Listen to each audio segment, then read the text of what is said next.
Hysteria जो है वो यानी उसमें कौन से ऐसे चेंजेस आते हैं, जहन की कैफियत क्या हो जाती है कि जिससे मुख्तलिफ अलामात सामने आने लगती हैं?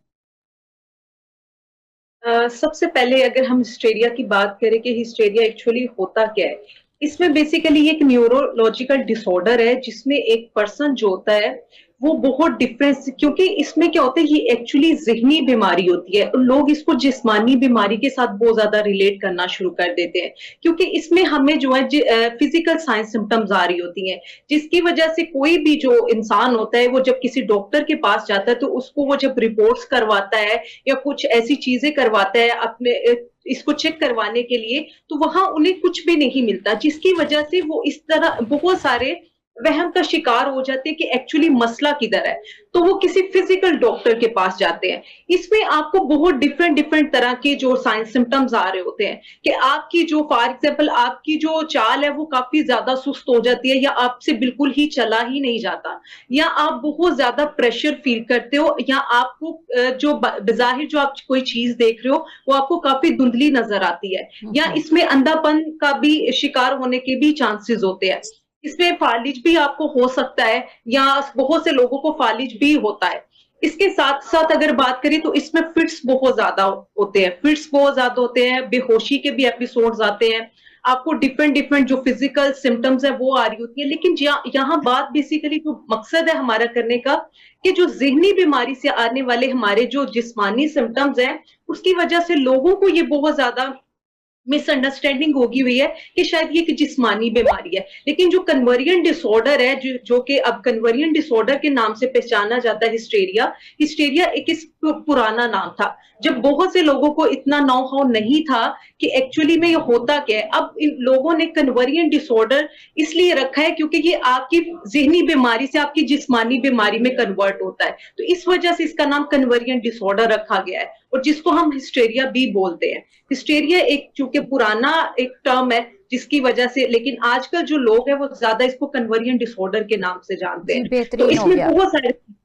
बेहतरीन हो गया। नाज़रीन, जैसा कि डॉक्टर फ़ायज़ा ने बताया कि ये जो बीमारी है कैफ़ियत इसकी जिस्मानी टाइप की होती हैं, जिस्मानी अलामात सामने आती हैं, बट जिस्मानी कोई बीमारी अगर कही जाए फ़िज़िकली तो कोई वो वाज़िया नहीं होती और अलामात कुछ इस किस्म की सामने आने लगती हैं कि लगता है कि इसको जिस्मानी बीमारी है, लेकिन उसको सीरियस भी नहीं लिया जाता। और नाज़रीन, यहाँ आपको बताती चलूँ, जैसा कि उन्होंने पॉइंट आउट किया है कि हिस्टेरिया की सबसे बड़ी वजह जज़्बात को दबाना है। तो ये चीज़ हमारे माशरे में बहुत ज़्यादा होती है जिसकी वजह से हिस्टेरिक कंडीशंस पैदा होती हैं और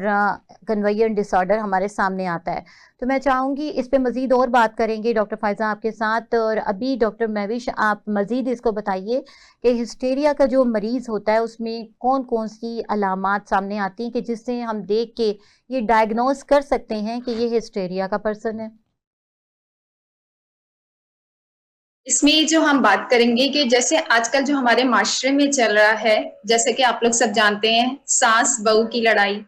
अब इसके पेशेंट को हमें इस तरीके से समझना चाहिए कि समझें कि एक नई नवेली दुल्हन जब घर में आती है तो माहौल को एडजस्ट कैसे करती है, उसको उसके एनवायरनमेंट के बारे में नहीं पता होता है।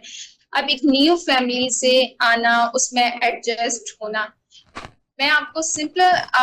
वर्ड्स में ये बयान करूंगी कि इस पर्सन को जब यहाँ पे ये एडजस्ट नहीं कर पाती है, इसकी विशेष दब जाती हैं, वो अपनी विशेष को कंप्लीट नहीं कर पाती है, हर चीज पे अगर रोक टोक लगाई जाती है तो क्या होती है, ये एक सप्रेस्ड करना शुरू कर देती है, उसको जहनी टेंशन या डिप्रेशन का शिकार में चली जाती है। वहां से इसको स्टार्ट होता है हिस्टेरिया का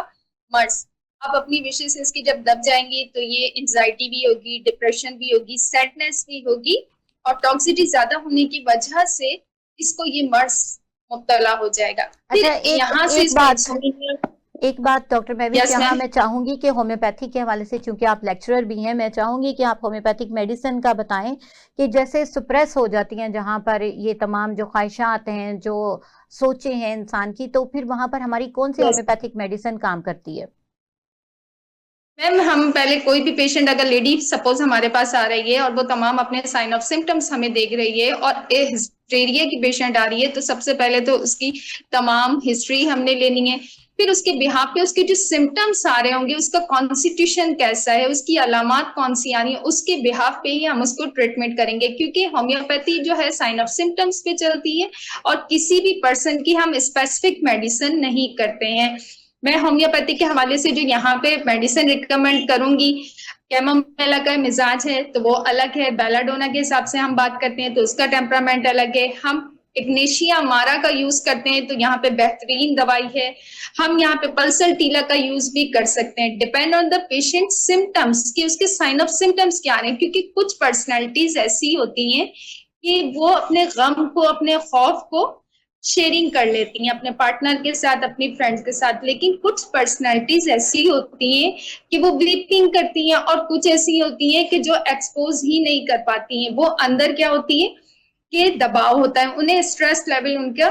मेंटली डिसऑर्डर की तरफ ले जाती है। तो होम्योपैथी इसको बहुत अच्छे से हील करती है। मेरे पास काफी पेशेंट ऐसे आए हैं जो अल्हम्दुलिल्लाह हील हुए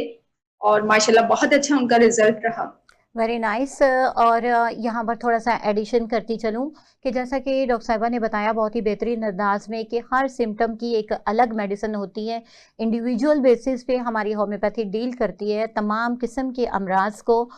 खा वो कोई मेंटल डिसऑर्डर हो या फिज़िकल हो, लेकिन हम उसको अलामात की बुनियाद पर इंडिविजुअल पर्सनैलिटी के तौर पर देखते हैं, इंडिविजुअल पर्सन के तौर पर डील करते हैं।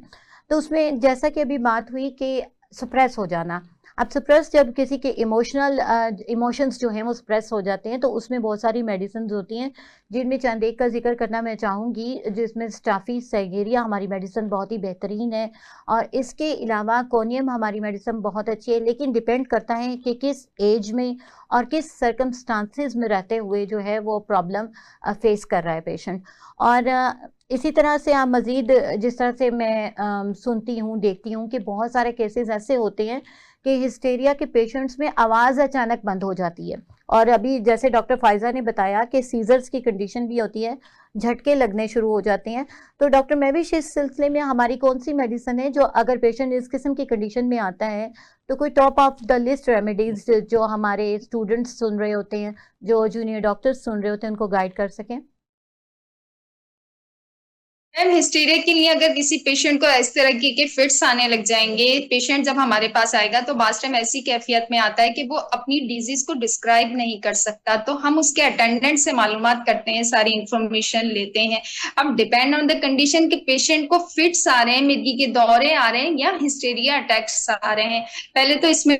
डिफ्रेंशिएट करना है। मेरे पास कुछ पेशेंट ऐसे आए जिनको फिट्स आया, वो आर्निका से भी ठीक हुए हैं, क्योंकि देखें जब तक मेंटली डिसऑर्डर्स होंगे, अगर सर्कुलेशन ब्लड की दिखती है, स्ट्रेस लेवल उसका बहुत ज्यादा हाई होता है, तो स्टेफी सेग्रिया जो है वो भी बहुत अच्छी रेमेडी है, फिरमफास इसकी बहुत अच्छी है, कालीफास इसकी बहुत अच्छी है। हम अपने मौलिद से जब कंसर्ट हो जाते हैं तो फिर उसकी पोटेंसी को हम इस तरीके से देखते हैं कि हमें हाई में देनी है, लो में देनी है। फिर हम वो सिचुएशन उस पेशेंट को, कि पेशेंट हमारे पास किस साइन ऑफ सिम्टम्स के बिहाफ पर आया है, फिर हम वैसे ही अपनी मेडिसिन रिकमेंड करते हैं। क्योंकि यहाँ पे लास्ट मैंने आपसे जो बात करी वो मैंने आपसे यही बात करी कि कोई भी मेडिसिन एक स्पेसिफिक नहीं करेंगे, हम पेशेंट के कॉन्स्टिट्यूशन को देखते हुए मेडिसिन देंगे।